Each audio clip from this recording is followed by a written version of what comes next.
Then the last one, it looks like this graph was not quite as close. The P wave and S wave is pretty small, so this could have been a long, long ways away. But I have my P wave starting here. My S wave looks like it starts at exactly 70. So I'm going to put in 70. And I'm just going to leave that for a second. If you have this running on your computer, I'll give you, just a minute here to measure yours, just in case they're different than mine, if you picked a different location. And if you're off by a little bit, it doesn't really matter. It's not going to ruin everything. So be as accurate as you can, but don't think like it's the end of the world. It's not going to say, this is wrong. If you're off by a lot, it might say like, hey, you might want to reconsider that. You guys are experts at reading graphs. I know that from math. All right. Do we need more time for those? We're doing okay. When you're done, when you've entered your 3 times, down below there's this button that says Convert SP Interval. So you just click that, and it'll take you to a new page. So this is just explaining a little bit of the background again. The P wave travels this fast, then the S wave travels this fast, and then the sort of SP interval is here. The closer you are, the closer they're going to be together. Just like if you're really close to a lightning bolt, the sound and the light will hit you at the same time. If you're really far away from a lightning bolt, like distance of 600 kilometers, that might be a bit extreme example for lightning, but the P wave is going to hit you, and then, lots of time later, you're going to get your S wave.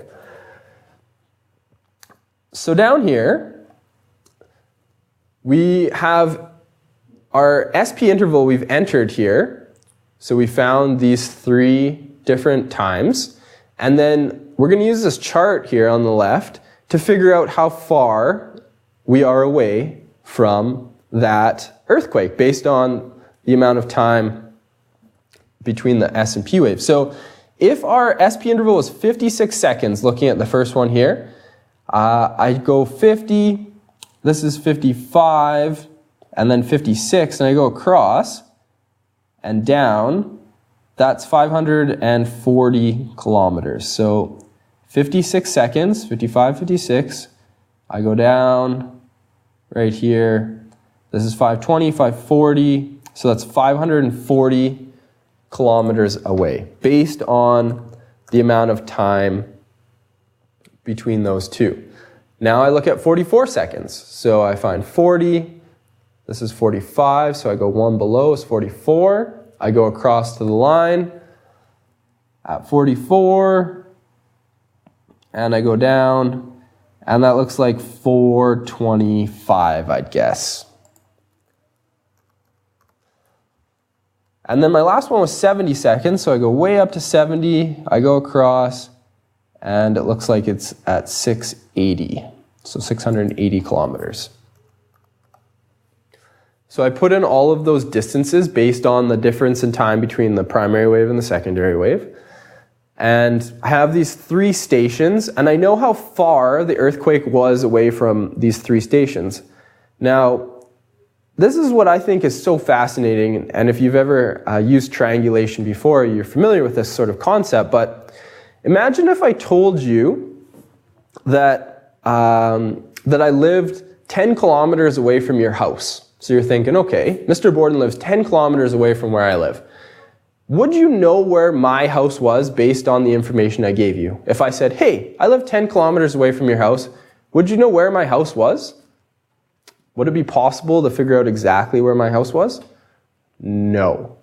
Because you could go 10 kilometers away from your house in any direction, so essentially you'd have one big circle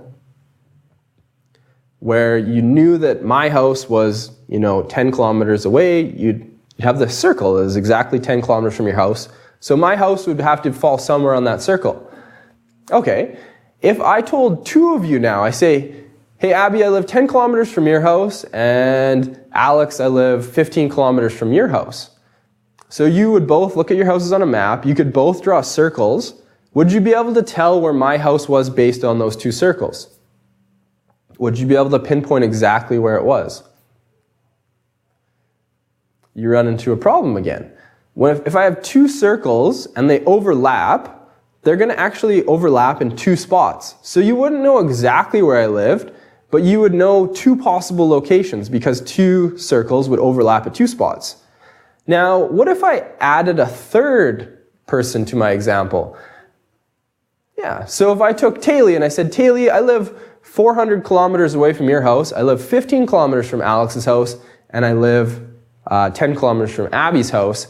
Now you have three circles, and they're all going to overlap at one point. So at that point, you know exactly where my house is. That's what we're doing here. I'm telling you at these different seismic stations, you are this far away, 540 kilometers away from the first station. You're 425 away from the second station, and you are 680 from the third station.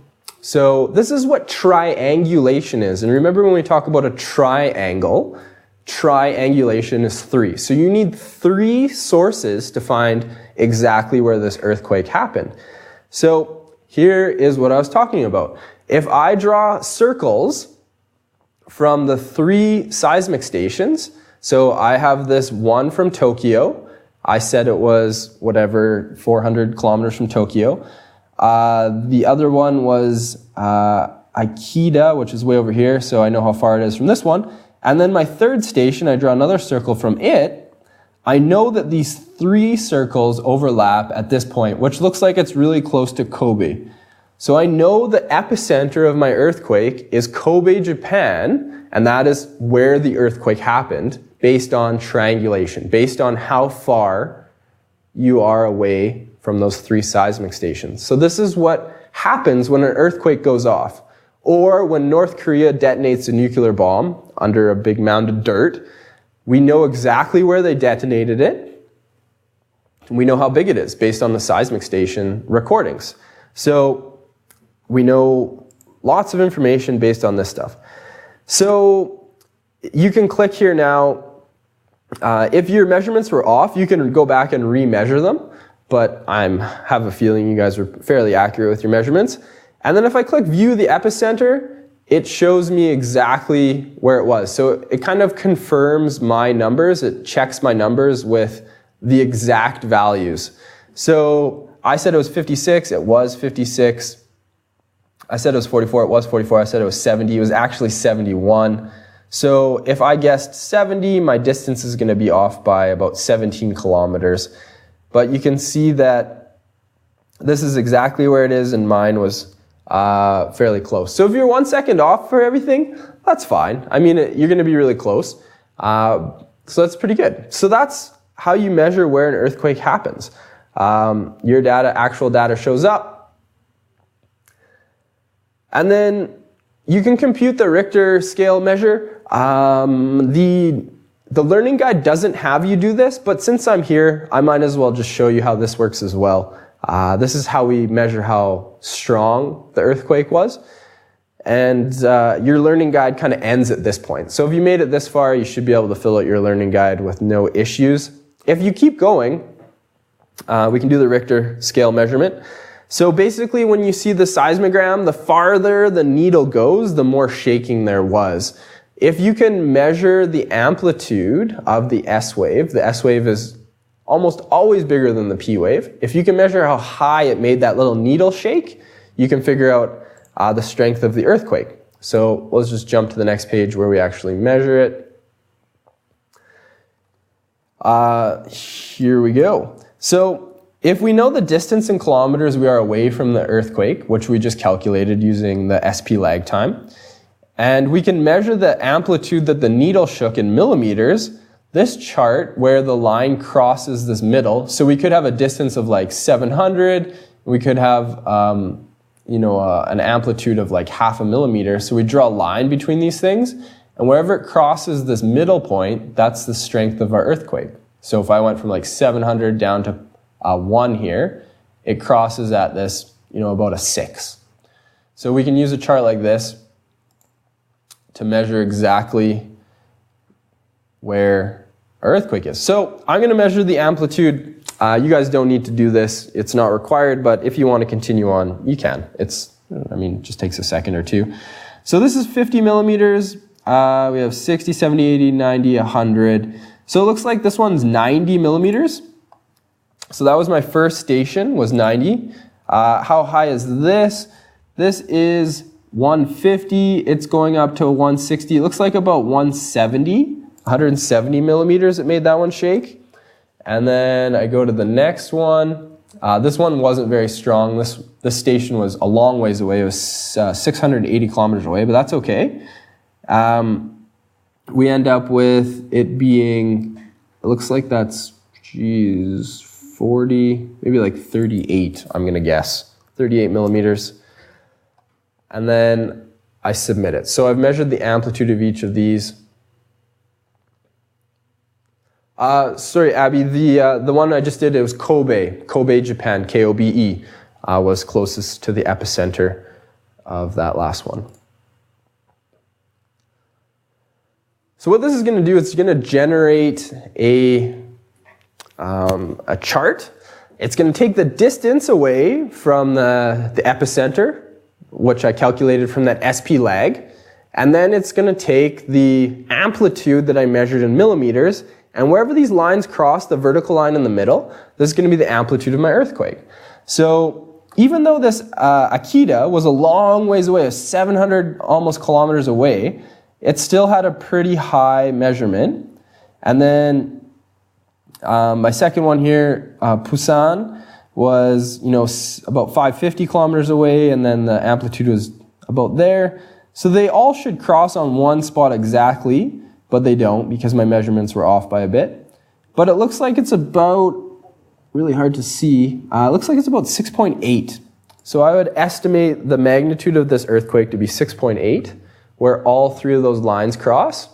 I'm going to confirm my magnitude, and you can enter information if you want. It gives you a fancy certificate. And it tells you, if you just click the next, it tells you exactly how close you were on everything. So your S&P, the actual, and yours. So this was mine. I was good up to here. I got 71, which was close. My amplitude, I said it was 90, it was 81. I said it was 170, it was 201. I said it was 38, it was 30. It ended up that my errors all cancel each other out essentially, and it was 6.8. So there you go. We do it with computers now. We didn't always. That is how you measure where an earthquake's epicenter is and the magnitude of it based on these charts. And now it's just all done in computers almost instantly. As soon as an earthquake happens, computers talk to one another. They say, hey, did you measure that earthquake? Yeah, I did. It was this big. Okay, that means the SP lag was this, and this is where it was, and it just boom. Instantly, the computers know exactly the epicenter of that earthquake. Why is it important to know it instantly? Well, earthquakes can cause tsunamis. Earthquakes kind of radiate out extremely quickly, so you don't, once an earthquake happens, you can't warn people. It's already happened. But tsunamis happened as a result, and you can warn people of those because they travel a little bit slower. So that's Unit 10 done. We are done 1, 2, 3, and 10. And I asked you guys to be done Units 1, 2, 3 before the break. I want you to be done Unit 10 at the end of the break. I will tell you this one thing though. Over the break, I'm not going to be marking learning guides. I won't even be near a computer. So unfortunately, I won't have access to the course, and I won't be able to give you test passwords over the break.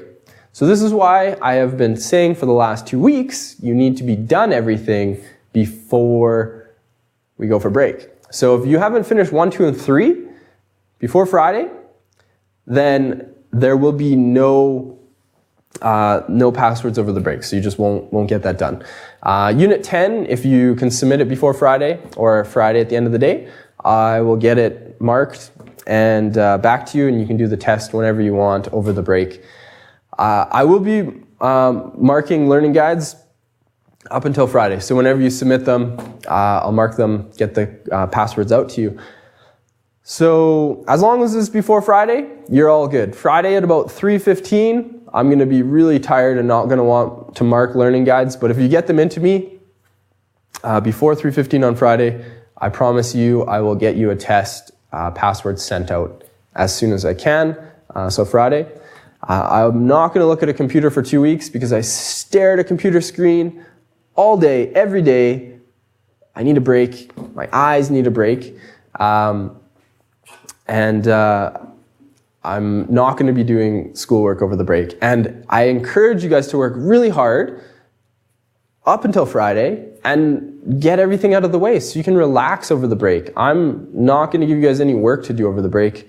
I want you guys to enjoy time outside with your families, friends, whatever, but not doing schoolwork. Do it what it is you love. It's a break. It's March break. You won't need to get any work done over the break if you're caught up. I will open Unit 4 up. I'm going to admit I haven't really spent a lot of time looking at it. There's no module exam for Unit 10, Abby. So if you get Unit 10 handed in before Friday, awesome. If you don't, not the end of the world. 1, 2, and 3 don't get handed in before the break, that is the end of the world for me. There's really no reason you should be doing Units 1, 2, and 3 anymore. What should I do about assignments that won't open for me? What assignment are you running into issues with, Taylor? Is anybody else running into issues with assignments not opening? There was the one that we talked about, Taylor, with the plate tectonics. I sent you a couple emails about that. So if you could just read the emails, and if you have any other questions, just let me know. It should be pretty clear. Just do what you can. That's where we're at. Okay, all good. Check your email, Taylor. If you can do some of that, perfect. If not, I completely understand. That's where we're at. That's where we're going. I'll open up Unit 4. You should have Unit 4 printed off before the end of the break. So when we come back, we have class on, I want to say Wednesday, I think. We only have one class after the break, that first week back. With science, you have Mrs. Ward on Tuesday and Thursday. So we only have that one class. And we're going to start Unit 4. So I don't want to have to talk about Units 1, 2, 3, or 10 until we start reviewing at the end of the year. We're done these things. We got to move on. It's time to get going for some of you. You're kind of stressing me out. You got to get this stuff done. If you are slow poking it through this, you just won't finish in time, and bad things will happen. So I don't want that to happen. I want you to kind of realize your full potential in this course. And for some of you, that means working a little bit harder than you have been. There's a Module 1 exam, which is the end of Unit 1, 2, and 3. So it's all of biology together. Your midterm in science will be on April 14th. We'll cover everything up to that point, and I'll make sure there's a clear cutoff when you guys are all aware of what's going to be on it and what's not on it. So midterm in science, April 14th, same day as your Heritage Fair with Mrs. Ward. Module 1 exam, you should get it done before Friday. I mean, if you're done Units 1, 2, and 3, it's just more of the same. It's not difficult. People took less than 20 minutes to write it, so it's not a tough exam or anything. It's just a few extra questions for the whole unit to kind of put everything together for you guys. So that's that. If you have any questions, if you have any concerns, if you're having issues, it is only Wednesday, so you have till Friday. Send me messages, ask questions. If you're having issues running into problems, let me know. I understand. I am a human and things happen. So if you're running into problems, let me know. But if you aren't and you don't have these things done by Friday, I'm going to be very, very concerned. So I'm going to leave you with that. I hope you guys have an amazing break. And I will see you guys in April, which is crazy. You get 2 weeks off plus a few days. So have a terrific break and enjoy yourselves and your families. And we'll see you guys in a couple weeks. Thanks.